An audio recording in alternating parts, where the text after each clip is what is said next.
अस्सलाम वालेकुम। आज का हमारा टॉपिक है फ़ोनेटिक्स का पार्ट एसिमिलेशन। तो सबसे पहले हम एसिमिलेशन की डेफिनेशन देखेंगे, फिर कोई केस देखेंगे या उसकी एग्जांपल्स, और फिर इसके कुछ रूल्स देखेंगे कि जब किसी फ़नीम में उसके साथ वाले फ़नीम की वजह से प्रोनाउंसिएशन में चेंज आता है तो इसको एसिमिलेशन कहा जाता है। उर्दू में इसे इंज़माम कहते हैं, यानी कि एक साउंड का दूसरी साउंड के ऊपर डोमिनेंट हो जाना। जब हम किसी भी फ़नीम को या किसी भी वर्ड को आइसोलेशन में प्रोनाउंस करते हैं तो एक फ़िक्स साउंड प्रोड्यूस्ड होती है, उसमें कोई भी चेंज नहीं आता। लेकिन जैसे ही उसके साथ कोई नेबरिंग फ़नीम या नेबरिंग वर्ड अटैच करते हैं तो फिर उसकी प्रोनाउंसिएशन में एक चेंज आ जाता है, एक रैपिड सा चेंज होता है। तो इस प्रोनाउंसिएशन की चेंज को एसिमिलेशन कहा जाता है। ये एसिमिलेशन स्पीकिंग रेट और स्पीकिंग स्टाइल पर डिपेंडेंट है। कि जब भी हम किसी पेयर ऑफ वर्ड को या किसी सेंटेंस को हम फ्लुएंसी के साथ बोलते हैं तो उस सेंटेंस में एसिमिलेशन ऐड होती है। यानी कि प्रोनाउंसिएशन में एसिमिलेशन तब होती है जब स्पीच रैपिड और कैजुअल हो। स्लो और केयरफुल स्पीच में कभी भी एसिमिलेशन नहीं हो सकती। और जब नेटिव स्पीकर बोलते हैं तो कभी एसिमिलेशन को नोट किया जा सकता है और कभी कभी इग्नोर किया जाता है।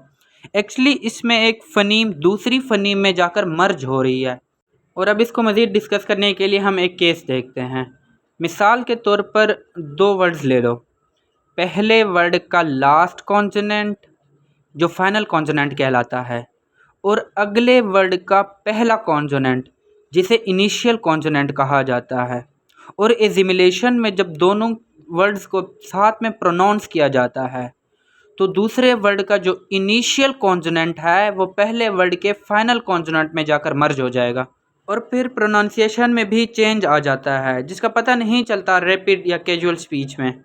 इसकी हम एक एग्जांपल देखते हैं, जैसे कि है दिस शू। तो दिस ये एक वर्ड है, शू एक और वर्ड है। अब दिस वर्ड में दो कॉन्सोनेंट हैं, द और स। ये दो कॉन्सोनेंट हैं। द को हम इस वक्त इग्नोर कर रहे हैं क्योंकि पहले वर्ड का लास्ट कॉन्सोनेंट देखा जाता है, फाइनल कॉन्सोनेंट देखा जाता है, यानी स। और शू में एक कॉन्सोनेंट है, श, जो कि इनिशियल कॉन्सोनेंट कहलाएगा। और अब इस एग्जांपल में एसिमिलेशन कुछ यूँ होती है कि दिस का स और शू का श, इन दोनों के दरम्यान में एसिमिलेशन है। दूसरे वर्ड का इनिशियल श साउंड पहले वर्ड के लास्ट कॉन्सोनेंट यानी फाइनल कॉन्सोनेंट यानी स के साथ जाकर मर्ज हो जाएगा। तो ये कुछ इस तरह बनेगा, दिस शू। अब स साउंड ख़त्म हो गई और उसकी जगह श साउंड ने ले ली, और फ्लुएंट स्पीच में इसका पता भी नहीं चलता, दिस शू, दिस शू। और इसको रेग्रेसिव एसिमिलेशन कहा जाता है। जबकि वाइस वर्सा में प्रोग्रेसिव एसिमिलेशन होगी, यानी उस केस में फिर दूसरे वर्ड के इनिशियल कॉन्सोनेंट में पहले वर्ड का फाइनल कॉन्सोनेंट आ जाएगा। और एसिमिलेशन में हमारे पास कुछ तीन केसेस हैं कि ये assimilation place of articulation, manner of articulation और वॉइसिंग में किस किस तरह चेंज हो रही है। और अब हम एसिमिलेशन को प्लेस ऑफ आर्टिकुलेशन में देखते हैं। तो इसमें हमारे पास तीन केसेस हैं। फर्स्ट केस, अगर किसी फाइनल अल्व्यूलर के साथ कोई इनिशियल बाइलेबियल साउंड मिल जाती है तो फिर बाइलेबियल साउंड डोमिनेंट होगी, यानी वो जाकर अल्व्यूलर को चेंज कर देगी। जैसे हमारे पास एक एग्जांपल है दैट पर्सन। अगर हम सिंपल ट्रांसक्रिप्शन में देखें तो हमने दैट पर्सन को दैट पर्सन ही लिखा है, लेकिन जब एसिमिलेशन अप्लाइड होती है तो अल्व्यूलर ट साउंड बाइलेबल प साउंड के साथ मिक्स हो जाती है, तो फिर दैट पर्सन की जगह दैट पर्सन प्रोनाउंस होता है। और अब दूसरे केस में कि अगर फर्स्ट वर्ड का फाइनल कॉन्सोनेंट अल्व्यूलर है यानी ट है एंड में, और उसके साथ दूसरे वर्ड का इनिशियल कॉन्सोनेंट डेंटल है द, तो उसमें कोई चेंज नहीं आएगा। जैसे गेट दोज, तो इसमें कोई चेंज भी नहीं आया, यानी गेट दोज को हमने गेट दोज ही लिखा। और अब प्लेस ऑफ आर्टिकुलेशन का तीसरा यानी लास्ट केस कि अगर अल्व्यूलर के साथ कोई वेलर साउंड लगती है तो रिज़ल्ट में हमारे पास वेलर साउंड डोमिनेंट होगी। फॉर एग्जांपल दैट केस, इसको हम सिंपल ट्रांसक्रिप्शन में देखें तो सिंपल ही हमने लिखा है, लेकिन जब एजिमुलेशन अप्लाइड करते हैं तो ट जो अल्व्यूलर है उसके साथ विलर क जब प्रोनाउंस होता है तो ट साउंड ख़त्म हो जाती है और इसकी जगह क साउंड अप्लाइड होती है और इसे फिर देख के प्रोनाउंस करते हैं। प्लेस ऑफ आर्टिकुलेशन के बाद हम मैनर ऑफ आर्टिकुलेशन में एजिमुलेशन को देखेंगे। तो इसमें भी हमारे पास कोई 2-3 केसेस हैं।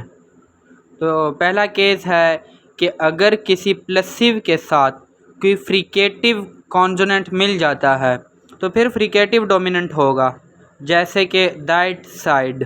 पहले तो हमने इसे आइसोलेशन में लिखा जिसमें सिंपल ट्रांसक्रिप्शन यूज़ हुई, लेकिन जब एजिमुलेशन को अप्लाइड किया तो ट की जगह स ने ले ली, मतलब प्लसिव की जगह फ्रिकेटिव ने ले ली, तो ये फिर दैट साइड हो गया।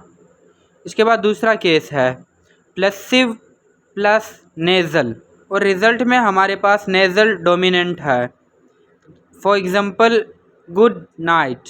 पहले हमने इसे आइसोलेशन में लिखा जिसमें सिंपल ट्रांसक्रिप्शन यूज़ हुई, फिर जब हमने एजिमुलेशन अप्लाइड की तो ड की जगह न साउंड ने ले ली, यानी प्लसिव की जगह नेज़ल ने ले ली और नेज़ल डोमिनेंट हो गया, गुड नाइट।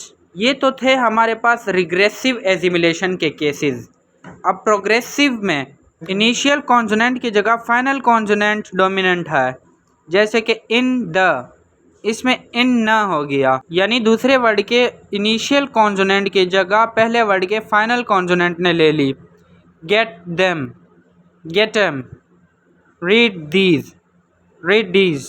और फिर इसके बाद वॉइसिंग में एजिमुलेशन को देखेंगे। वॉइसिंग में अगर कोई कॉन्सोनेंट वॉइस्ड है तो उसके साथ वॉइस्ड लगेगा, जैसे कि I like that black dog.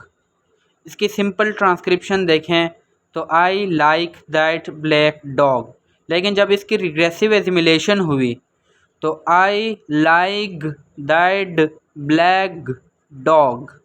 अब इसमें क ट और फिर क में चेंज आया, क्योंकि लाइक में जो फाइनल कॉन्सोनेंट है क, उसके अगला वर्ड द में द इनिशियल कॉन्सोनेंट वो वॉइस्ड है, जबकि क वॉइसलेस है, तो वो वॉइस्ड पिछले वॉइसलेस को भी वॉइस्ड बना देगा, यानी क से ग बन जाएगा।